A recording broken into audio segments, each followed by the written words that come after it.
Hello and welcome back, everyone, to our season reading, or season to read. Woo! Yay! Anyways, our first story of today is Desperation by Pillarboy. Their content warnings are for violence, death, and dying, and is a short story.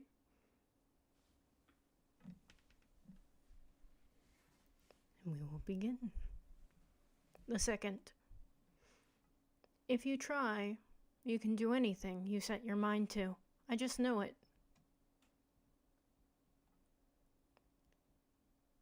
Sweating out of breath, trying.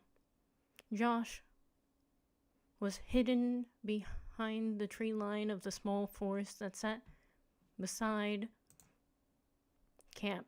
You were never supposed to go into the forest. Too easy for zombies to hide. Too easy for clickers to hear. But Anno went out alone. Josh had tried to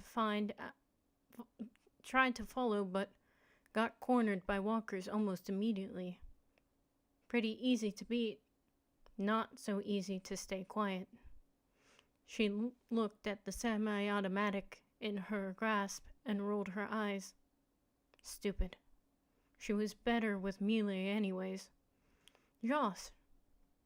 A loud whisper came from the top of the camp wall. Of course it was Anno. He had a way of coming back in one piece.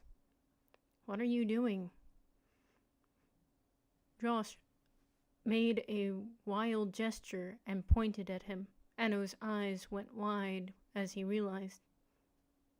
He pointed to the gate, then to himself, and climbed out of sight. Josh knew what that meant. He would open the gate, but she had to survive and be quick. She surveyed her surroundings. Crunchy foliage everywhere. Dry grass. Too much of a mile between her and the gate. She chanced to step to her right. Seemed quiet enough. Still, she braced herself, finger on trigger. Josh heard a distant clicking noise, and closer were a few groans, like someone trying to beg with their tongue cut out. There was nothing incredibly close, though. And with a good distraction, she could make it. Tap, tap, tap, tap, tap, tap. That was Anno at the gate. He was opening it already? Joss grabbed the orange earplugs out from her pocket, jammed them in, and set off 3 shots. She ditched the gun and moved to dash to the gate, but in her haste, got her foot caught under a tree root, bit the dust. Easy enough to get up and run again, fear zapping her upright. She acted like she didn't notice the movement in the trees. Josh's shoulder stung and ached and made her want to throw up endlessly. It was infected, after all. She'd gotten medicine to keep it at bay, but goodness, it was only a matter of time. She thought about it as she ran. Should she even go back? She was putting everyone at risk. Her mind thought, but her body didn't. Still sprinting, as tired and hurt as she was.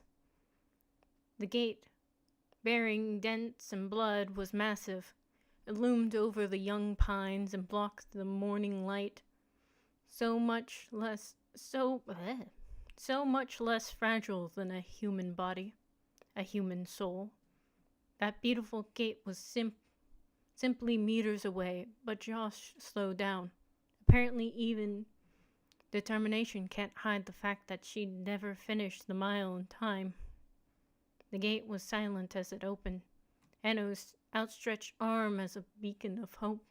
Thump, thump, Thump, thump, thump, thump, thump, thump, thump. Josh cursed. Runners. That was just her.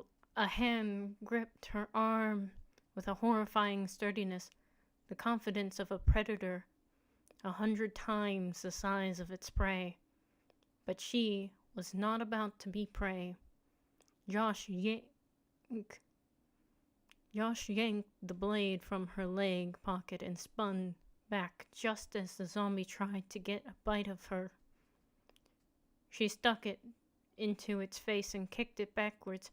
It stumbled, and she didn't waste any time. Not that she had any time. From seemingly all directions, zombies came forth. Most of them were walkers, which weren't a worry right now, but the runners slowed her down. A gunshot rang from the gate. Someone downed a runner. 2 more shots. Walkers. She was preoccupied with the one walker that had caught up. Once that one was dealt with, Josh sprinted the rest of the way to the gate. At least she tried to. Her body went into flight mode immediately upon hearing the incessant click-clack of the grossest zombies. Clickers were no joke. And with all the noise bouncing off the trees, it would truly only be a matter of time. She was barely jogging now, but she was so close. She could hear yelling from the gate, panicked and scornful and angry. No. Close it. Is that Jocelyn? Why was close it? Josh tripped every other step over her feet and undead hands. She felt her lungs burning, her legs taking an ache that seemed to weigh her down. Sweating, out of breath, trying. The gate started to close, and she could only run slower. Josh felt dead skin brushing her neck and ankles, and God, the clicking noise would kill her before anything else. She blinked, and her vision blurred. A runner came up and tackled her. Her legs gave out immediately, and she fell like a body bag. Get up. Another zombie piled up on her. She tried moving her arm. It went numb. Try. Something tore into her shoulder, and she let it. No energy to scream. Anything, please. The gate slammed shut. Everyone inside was safe. If you try, you can do anything you set your mind to. I just know it. Liar. It's comment time. And this author would like feedback on clarity, pacing, action flow, and comma uses that they use throughout their story.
Welcome back from your comments. I hope you were able to comment things.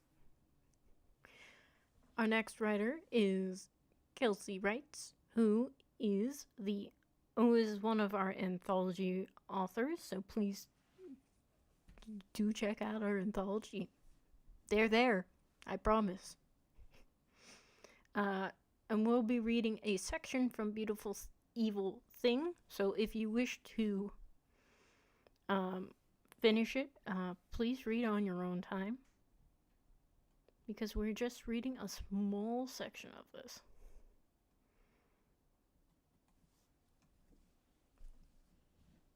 He raised his nose, questing for sea air, and the woman is there at his side. "You brought this on yourself, really," she remarked, lightly, running pale fingers down the trunk of a tree. You should know better than to accept drinks from a stranger." He cuffs at her. Chuffs? At her and takes off again in the same direction. But at every turn, there she is, an icon forgotten deep in the woods. "Don't be so ungrateful," she tells him in passing. "In my youth, you would have been turned into a pig." It's then that he knows who she is. Another impossibility in a night overflowing with them. A witch, a villain, a seducer of men. Ruin as sure as the rocks that lurked just below the water's surface. "They've told such tales of me over the centuries," she remarks, as he hops at the edge of a shallow stream to catch his breath and still his shaking legs. His body is powerful, but it tires sooner than he expects. "Even when they've forgotten my name, I was still Kalon, the beautiful, evil thing that haunts your dreams and drives you to do terrible, wicked deeds. As if your wickedness was ever my burden to bear." Partly to shake his thirst, and partially to put some distance between them, he stepped closer to a still part of the stream to drink. The smell floods his nose, and he realizes the rocks, half submerged in the nearby water, weren't rocks at all. They're a girl. Her bloodless limbs naked, and the wide moon of her head cratered and gaping. Her visible eyes pointed towards him, and something wiggled in the water cavern of her mouth. "That one chose less wisely than you," the woman remarks. He tries to stumble back, but there is a hand on his head forcing him to stay still. "Look at her," a voice hissed. And it isn't the slim dream girl or the nightmare woman, but a third thing. a creature with one tooth for every moment of misery and fear she has ever witnessed. A voice to eat the world and spit out the bones. Look at every violation. You can't count them, can you? He can't help struggling, though he knows it's useless. The hand on his head tightens, drawing blood. Your story tells you I change men into beasts, but do they tell you why? Have you never wondered? The light from her is scorching now, hot enough to singe fur and blister skin. The first time men came to my island, I welcomed them in, and this is how they left me. They repaid my hospitality with violence. The magic I taught myself after that was only ever meant for protection. But you do so love to make villains of women who only wish to be left alone. Hot breath spills over his snout as she leans closer to him. And since you would not leave me in peace, you will not know it either. He whimpers, unable to tear himself away from either the terrible sight or the terrible voice. The wriggling thing in the girl's mouth emerged and disappeared into the water in a flash of slick skin. He would swear she is looking right at him. After all these years, I do have one regret. The voice with teeth murmured in his ear. I regret the mercy I showed by only changing them and never myself. I should have met them as a bear instead of a woman. I should have ripped their chests open and feasted on their hearts. And that's all the author wanted us to read of that story. So please continue, there is more, it's pretty good. And by pretty, I mean very good. For feedback requests, this author would like the overall impressions and effectiveness.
Hello and welcome back to our next story. Sorry that I'm going to butcher this story title. I'm sure the author will forgive me. Also, maybe even the author's name. We'll see. Sanguis Et Os Aeternum by kaitovalour.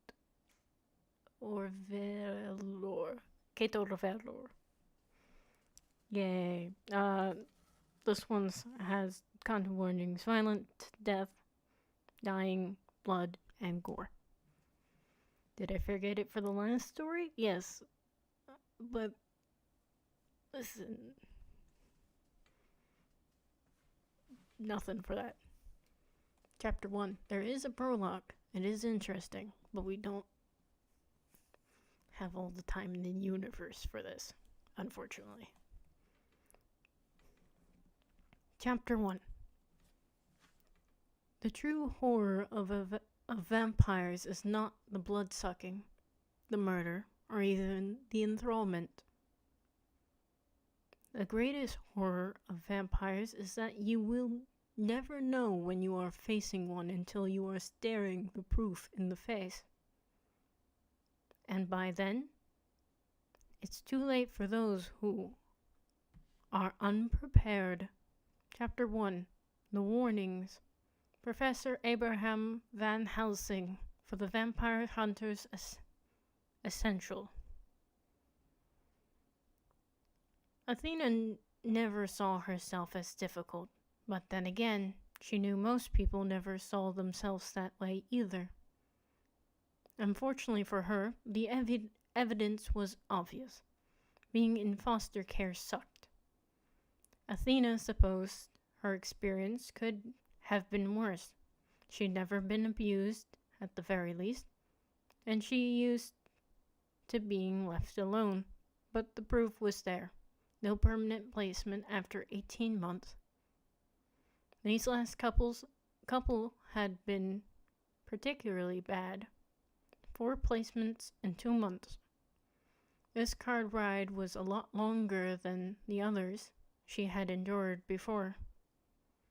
Athena's mind wandered, staring out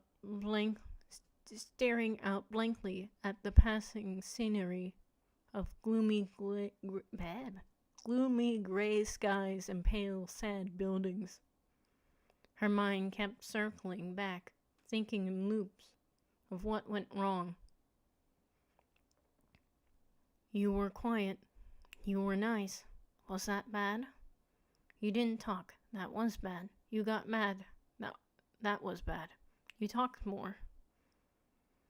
You never picked a fight. Was that bad?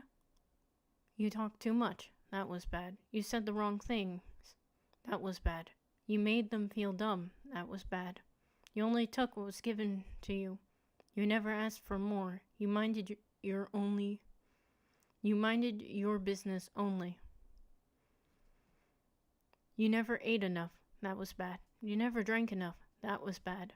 You were always found alone. That was bad. You will always be. They have a great track record. Athena was snapped out of her thoughts.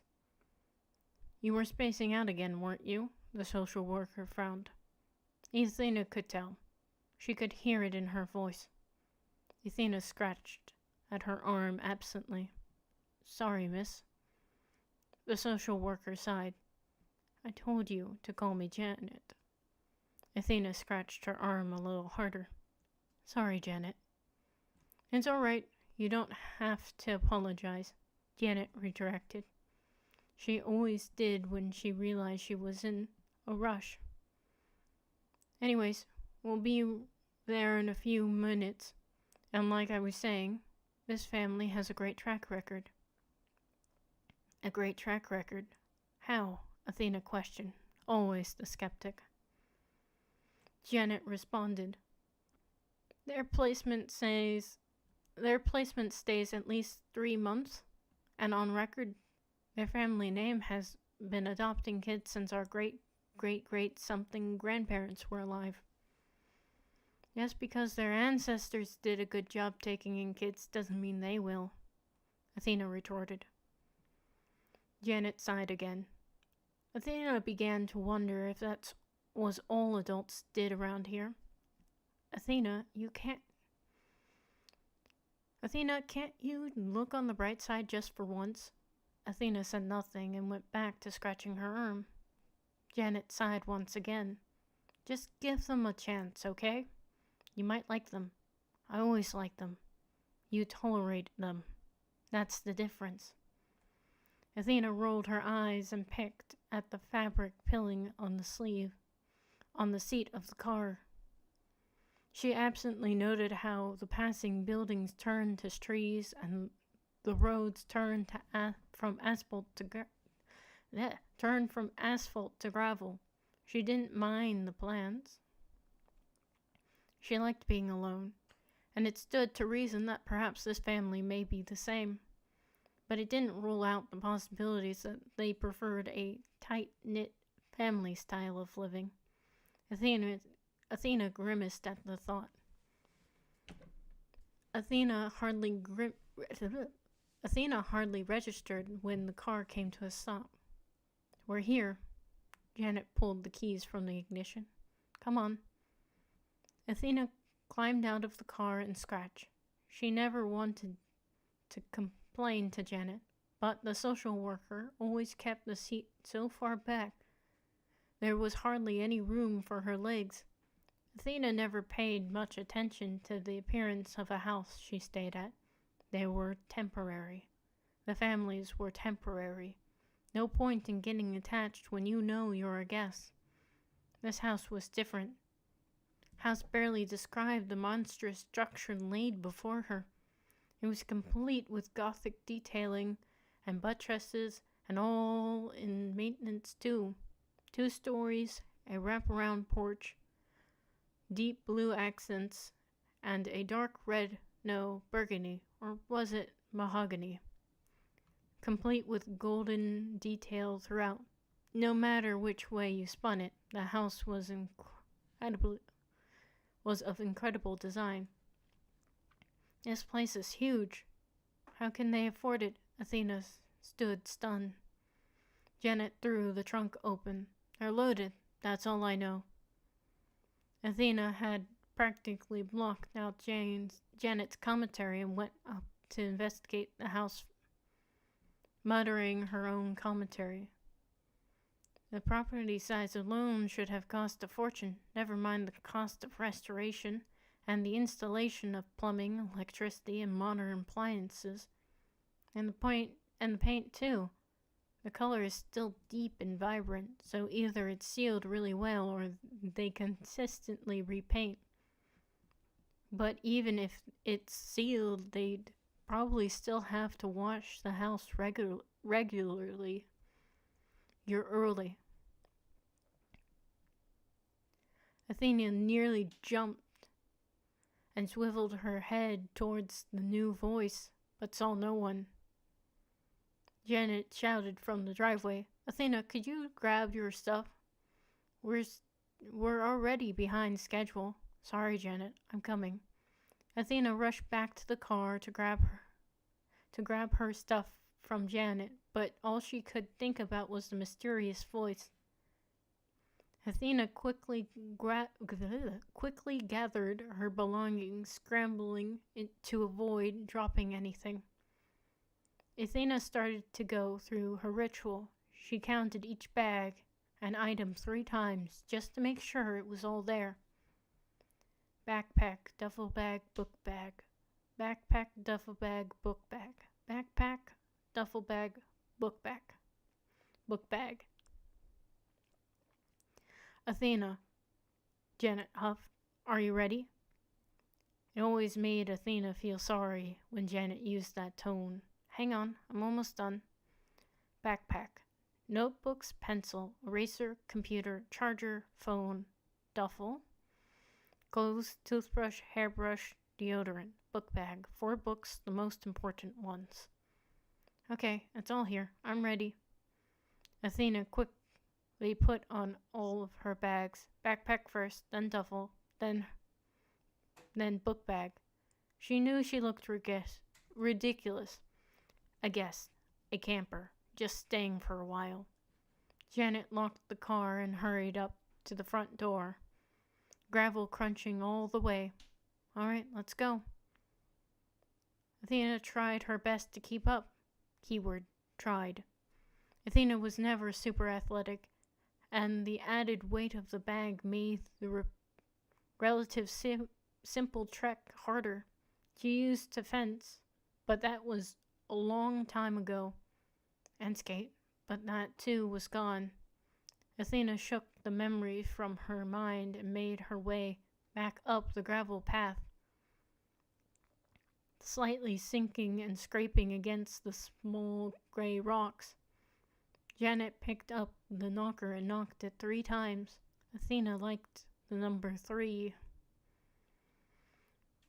Once Athena reached the porch, wincing every time a floorboard creaked, she was close enough to take a notice of the knocker. Unlike most door knockers, which were sorted, simple shapes, or occasionally a lion, there was a bat. Athena blinked in case she wasn't seeing things right. A bat door knocker? It was odd, but she supposed in this day and age, you had to keep and restore an antique Gothic house. Might as well commit to the part. The door opened suddenly with a little warning. Athena froze up. She never got used to meeting new foster parents. It was always nerve-wracking. Athena could never, for the life of her, figure out why. However, the person who answered the door was nothing like Athena expected. She was matronly, full and glowing, with beautiful tresses of midnight black hair tied loosely into a bun. Her hands were covered with a thin red liquid, and the sleeves of her deep red dress were rolled up to her elbows. "Oh gosh, you two are here a lot earlier than we expected." She hurried to wipe her hands on the fraying tan apron tied around her waist. "Just give me a moment. I'll be right back."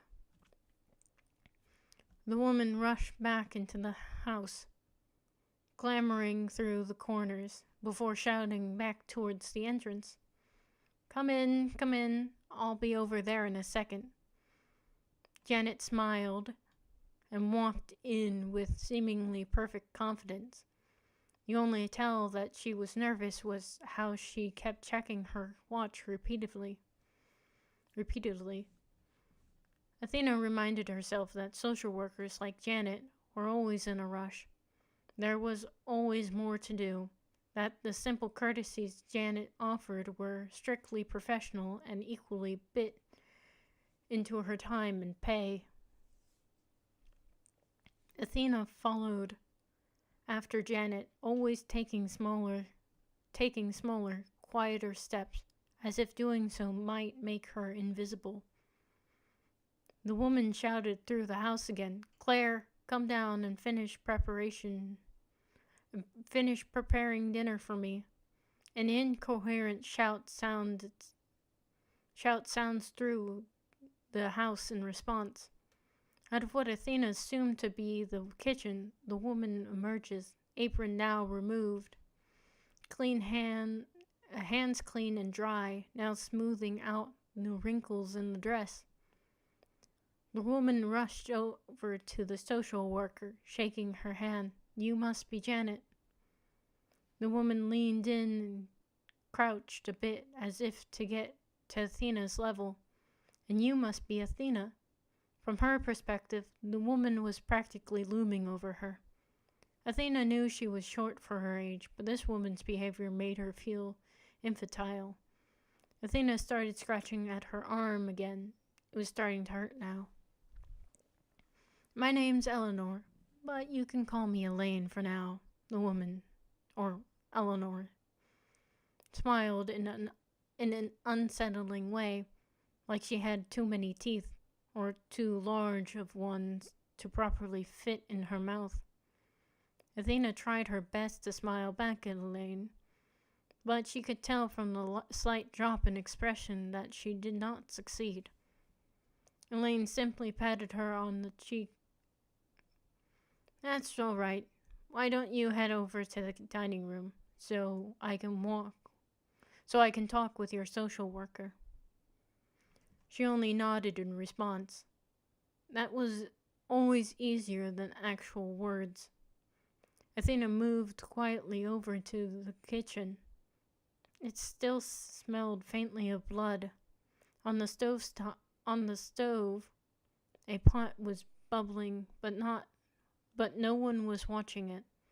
Athena set her bag by one of the legs of the grand dining dinner table, which also seemed to be restored antique. At this rate, everything in the house must have been some sort of collected antique. She stood awkwardly around the table. She was told to wait in the dining room, but hadn't been told if she could sit down there. She never wanted to be rude. Better to be extra careful than risk getting into trouble. Athena scratched at her arm again. Who could blame her? She was bored and nervous.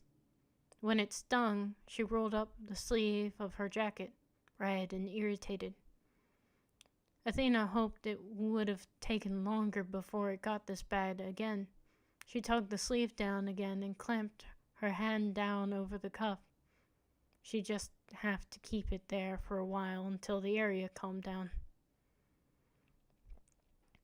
The pot continued to bubble, the popping getting louder and louder. She worried if she should tell Elaine, but would that be rude? The pot is boiling over, but Elaine's busy. Someone was supposed to help, but they're not here. If I let it overcook, is it my fault? If I try to stop it, what if I do it wrong? What if I mess it up? It smells weird. It's their house. I shouldn't touch it. I'm just a guest. A pair of arms wrapped around her behind, paired with a familiar voice. "You're here!" Athena jumped and scrambled out of the stranger's grip, turning to face them. Standing before her was a mop of a boy. That was hardly an exaggeration. He was tall as all get out, around 6 feet tall by Athena's estimation, slim, and with a shaggy mess of unruly curls covering his head, accompanied by a lopsided, goofy grin. Athena struggled to come up with a response. The pot's bubbling over. Athena cursed herself internally for how dumb it sounded. You think that a top student would be able to say something better than that? The stranger looked up at the stove. "So it is." He made no move to do anything. Athena's face scrunched in confusion. "Aren't you going to do something about it?" The stranger laughed with his whole mouth open. She got the same feeling as she did when she saw Elaine smile. His mouth was too wide and his teeth just a bit too sharp. "I wouldn't worry about it." He slid his arms under hers and swiftly lifted her from the floor. Athena squealed in surprise before gripping tightly to him. Athena scowled as the stranger laughed once again. "Relax, I got you." Athena rolled her eyes. Before she had the chance to settle, he spun her around with Athena explaining, "No, stop, put me down, put me down, put me down." He giggled again. It was so silly. When the stranger turned towards the exit of the kitchen, Athena got a chance to steal a glance at the pot. The pot was simmering nicely, as if it was never bubbling in the first place. Athena pushed herself off the stranger. "Who are you?" "Oh, that's right. I didn't introduce myself." He falters a bit. Athena responded with a dry expression. "Yeah, you didn't." He smiles and takes a large, exaggerated bow. Patroclus at your service. Patroclus? Athena's face scrunched in disbelief. Patroclus nodded. A voice from upstairs shouted, "Pat!" The voice was younger and more feminine. "You better not be messing with the new girl already." Patroclus scowled and shouted up the stairs, "Shut up, I'm not." The voice retorted, "Like hell you're not." Patroclus reddened. "Why don't you shut it, Claire?" That's right, Claire was supposed to handle the food. Claire sauntered down the stairs laughing. Athena watched as Patroclus started to tense up. "I told you to." What did I say about arguing with your sister? Athena jumped. This family did not seem to understand how to approach people normally. Elaine had basically materialized by the kitchen entryway. She started it, Patroclus exclaimed. Eleanor smacked him in the back of the head, and Patroclus let out an almost pathetic whining sound of pain. "Go find your father." Patroclus rubbed the back of his head where he'd been hit. "Yes, ma'am." He grumbled incoherently as he left. Elaine shouted to the stairs, "Claire, come down and help me." Claire groaned. Athena stood in dazed silence. Elaine looked back at Athena with a smile. You can sit down, you know." "Huh?" Athena snapped her head back to Elaine. "You can sit down. You don't have to stand there the whole time." "I know." Athena always knew she could. There were chairs, and she could physically do it. Physically sit, but she was a guest. She didn't want to take up space, to be a bother. She could stand just as well as sit. Elaine simply replied, "Then sit down." Athena's face twisted in confusion. "Are you sure?" "Of course," Elaine smiled. "Why would I tell you if I wasn't sure?" The explanation seemed so simple, but it couldn't be. It never was. There was always some unspoken, unwritten rule somewhere, everywhere she went. But Athena always did what she was told. She pulled out a chair and sat in it silently. The quiet busyness of Eleanor's cooking was calming, but Athena couldn't help feel litless. Athena started scratching at her arm once more. A silky, feminine voice spoke up behind her. "You shouldn't do that, you know." This family was really getting to her. Did no one in this family walk around like a normal person? She was already on edge by being in a new place, but being snuck up on by every person in the household was not helping with her nerves. Athena abruptly stopped scratching at her arm, switching to squeezing her wrist instead. "What do you mean?" Athena asked. The young woman leaned against the entrance, was gorgeous. Unlike the other members of the family, this woman was strawberry blonde with deep gray-brown eyes. Her laugh was light and sweet. "Well, if you keep doing that, you can make yourself bleed." She knew that could happen if she went too far, but it never got to that point. But it's just scratching. "I never said you'd bleed out horribly or anything," the young woman snorted. It just hurt and make a mess." Athena blinked. "Well, yeah. But there's long-term complications too. If you keep scratching while it's still healing, you could make it worse, make it scar, or get it infected," the woman continued. A bland-looking woman snuck past the entrance, tying up her hair, clearly struggling to get it to cooperate. "Leave her alone, Lila." "This must be Claire. She probably knows." "Took you long enough to come down here," Lila teased. "Didn't Mom ask you to help like 10 minutes ago?" Claire ignored Lila's remark. Once Claire got her hair tied up, she rolled up her sleeves. Claire offhandedly muttered, "Though we should probably keep an eye on the scratches." Athena squeezed the cuff of her sleeve hard enough that it began to hurt. She hated how quickly these strangers noticed her nervous habit. It made her feel unusually vulnerable. Meanwhile, Claire busied herself with helping Elaine with dinner. Athena's mind started to swirl with questions in silence, but voiced none of them. Why did your family live in the middle of nowhere? How rich were they? How did they get so rich? What did the layout look like? Would she sleep like a guest? Would she sleep like a family member? What did they all do for a living? What was for dinner? And for fuck's sake, why did the kitchen smell vaguely of blood? Lilia seemed to take notice of Athena's distress. Are you okay? Lilia frowned. Need to think out loud? When Athena doesn't answer, Lilia can gently continue. You know what? Let's give you a tour. Nobody else has shown you the rest of the house, right? Athena looked at her. Lilia had gotten her attention. Lilia smiled, displaying her perfect white teeth. Athena finally shook her head in response. Lilia's smile grew. Perfect.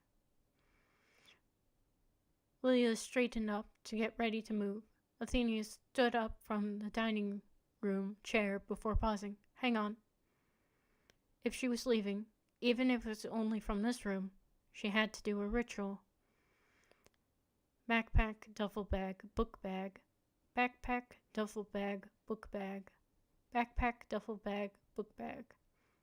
All there by the leg of the table. And that's where I will end it for now. Please continue reading this chapter. There's still a lot left.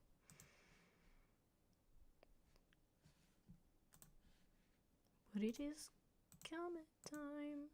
Yay! Nothing's on fire.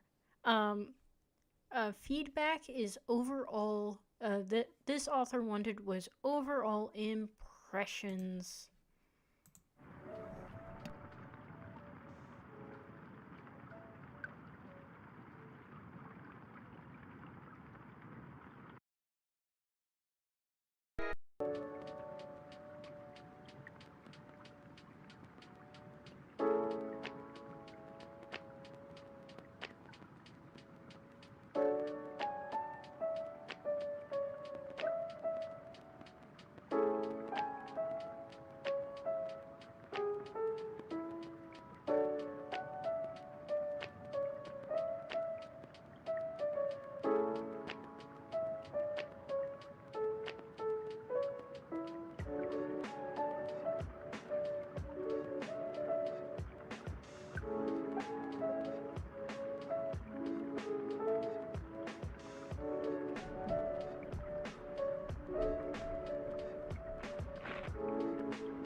Welcome back! Yay! From commenting. For the last story, it's Valsin by myself. Nexus, why it's not someone else's story is either because we weren't able to access it or the link was broken. But please feel free to submit your stories to, I believe there's a link somewhere. If not, figure it out. I believe in you.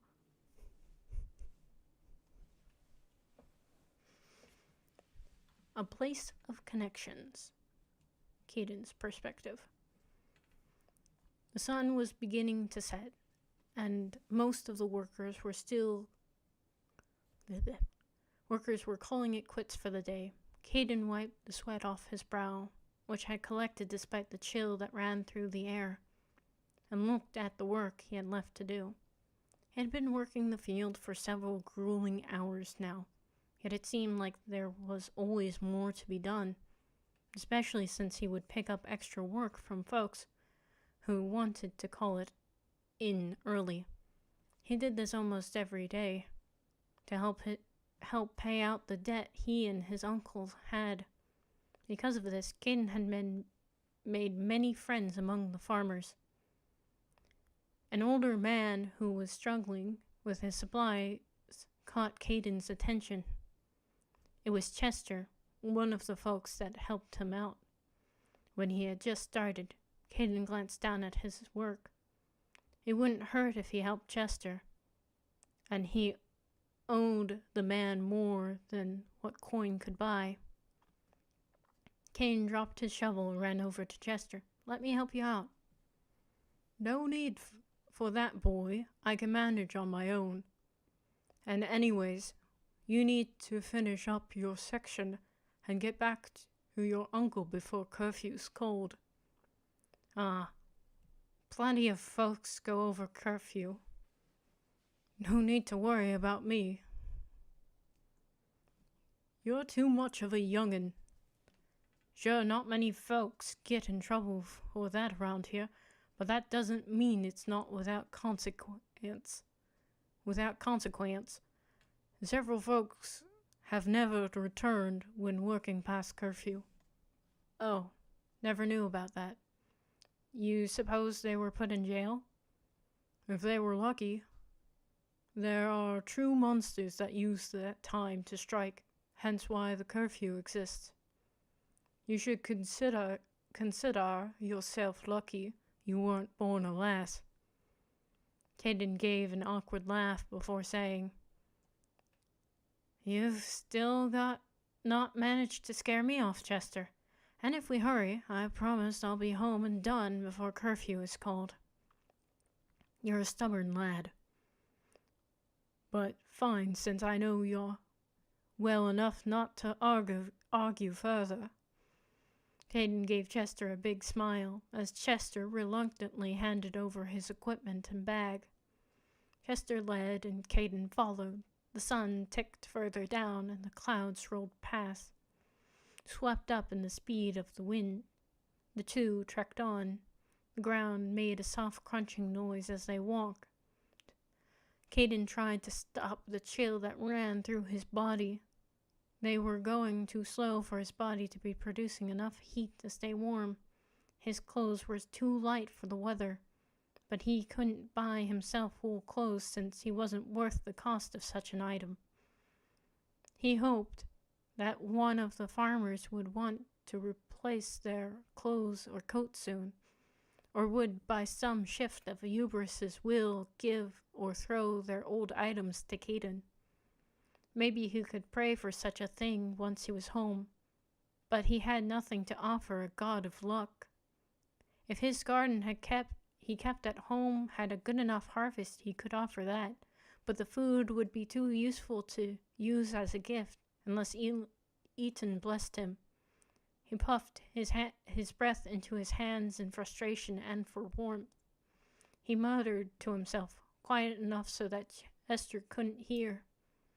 Sometimes life just leads you in a big old circle, and all you can do is keep on trekking, hoping to achieve the impossible. It was something his dad had said before he passed. "It's only going to get worse, boy." Caden startled and gave Chester a confused look. "Look cold, boy. I can see you're shivering." "I ain't cold, just excited, and if I was, I'll work up a sweat soon." "I doubt it, boy. The storm is coming, and you can't afford to get sick. But what? I'll cut you off there. I'll give you a part of my pay since you've helped me and all. Don't worry about paying me back." He paused, looking around before adding in a whisper, "Eubarist has been kind to me this season." Caden handed back Chester's things. "But it's your yes, and I'm free to use it how I wish. Now be on your way."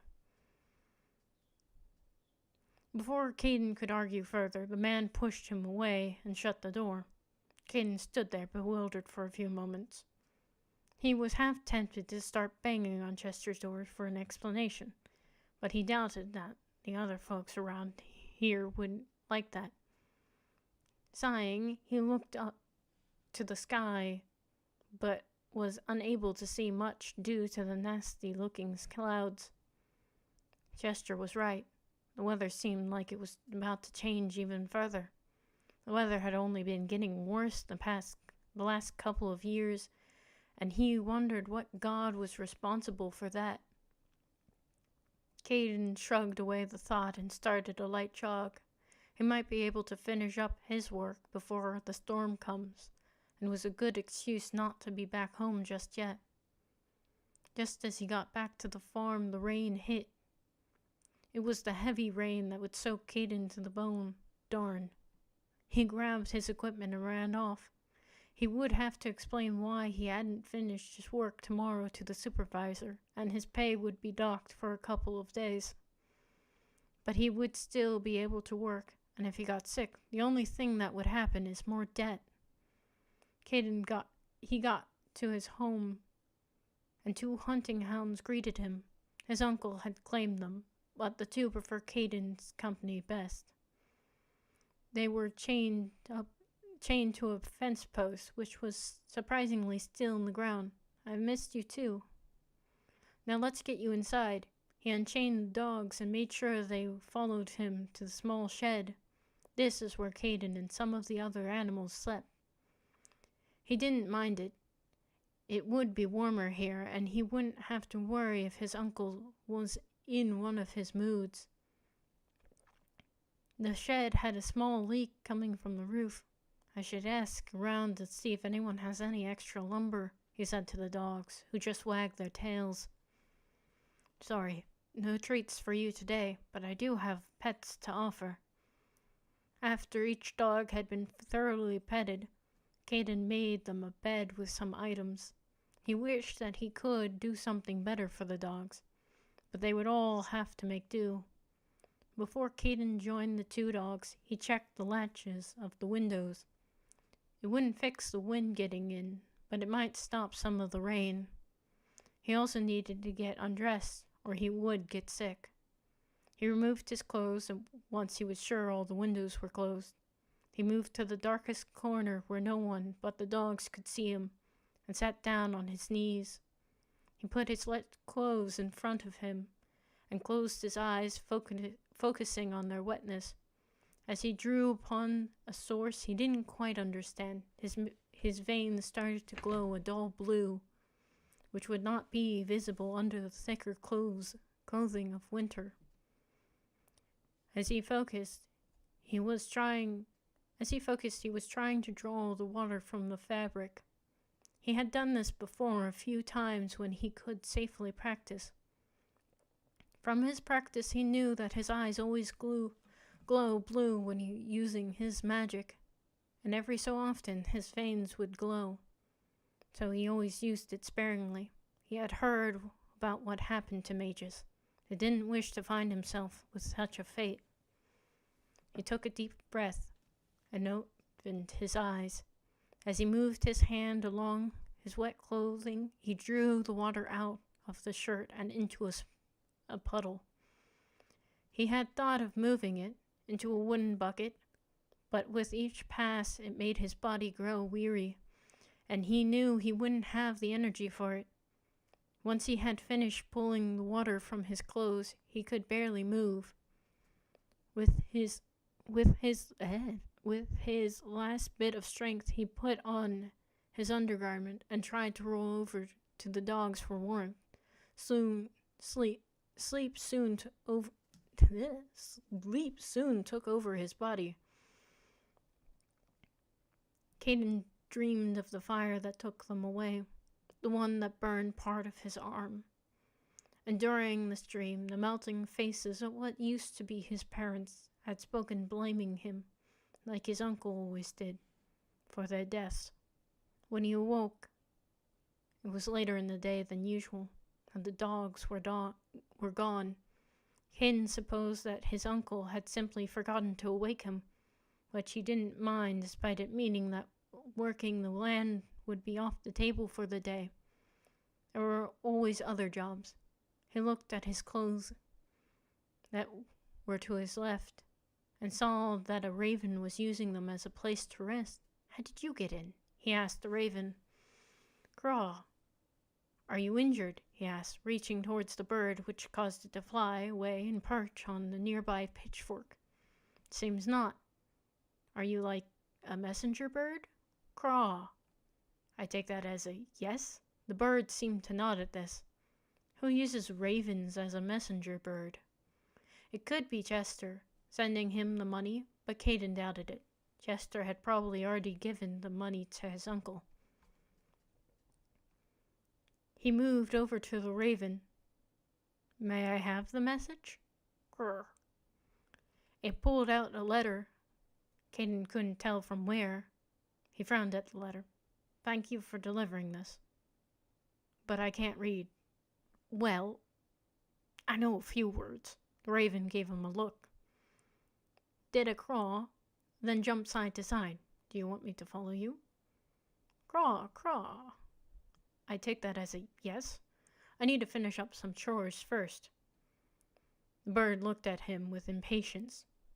"Are you sure you're a bird and not a cat?" "Craw." "Good point."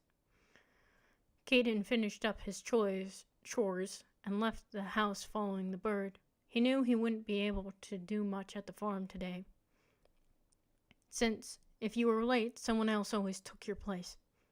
He would probably work a few odd jobs after. He knew what was in the letter. The raven seemed to be leading him to Chester's house. So that old man did write the letter. But that wouldn't make sense. Why would Chester write a letter when he knew Caden couldn't read? So who was responsible?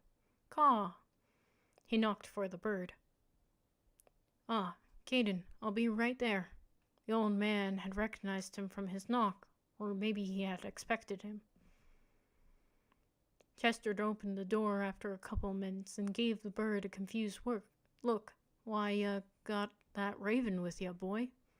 It says you can read." "Craw." Did he now? He glared at the bird. "Well, I guess you both can come inside." Chester's house was the same as his uncle, except it seemed to be better maintained. The house was made out of wood, had a central firebox that was built with bricks, and had a few bits of handcrafted furniture. They sat at a table, and the raven plopped itself in the middle of it. It gave Chester the letter after a few short moments. Chester scanned the letter and frowned.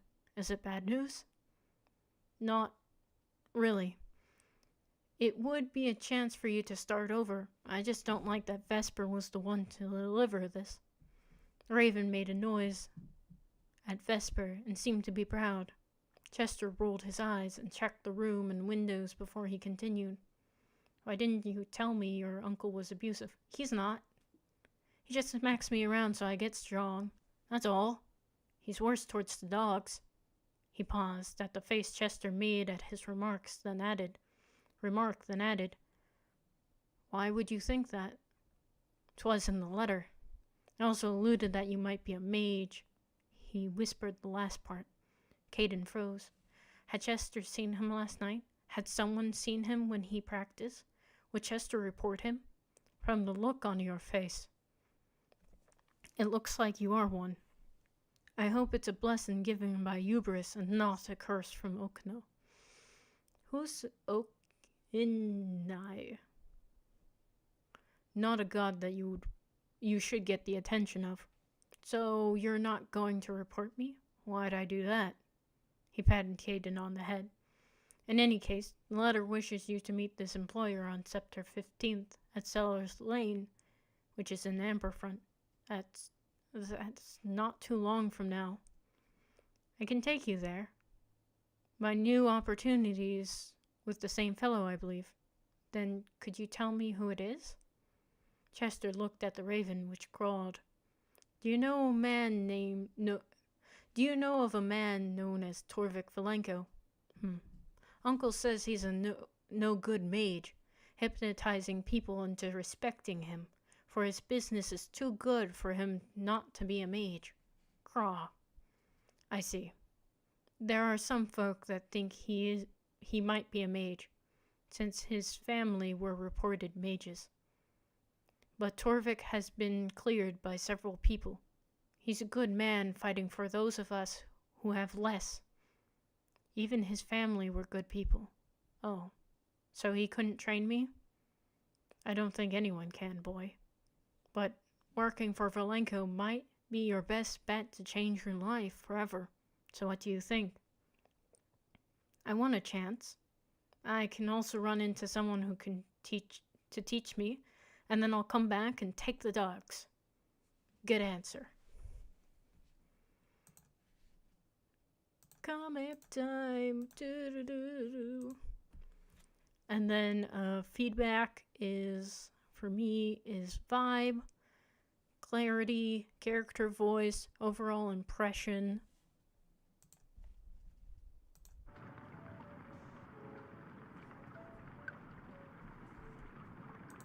Let me restart you.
Thank you all so much for coming and enjoying all this. That's the end of the stories we have for today. I hope that everyone has a good holiday season and has a good rest of winter. Hopefully, we might have a few more stories that come in through December, but if not, thank you everyone who submitted their stories. I'm sure all of us scouts had so much fun reading all of them. Hopefully, we'll be able to do this again, and have a good day. Bye-byes.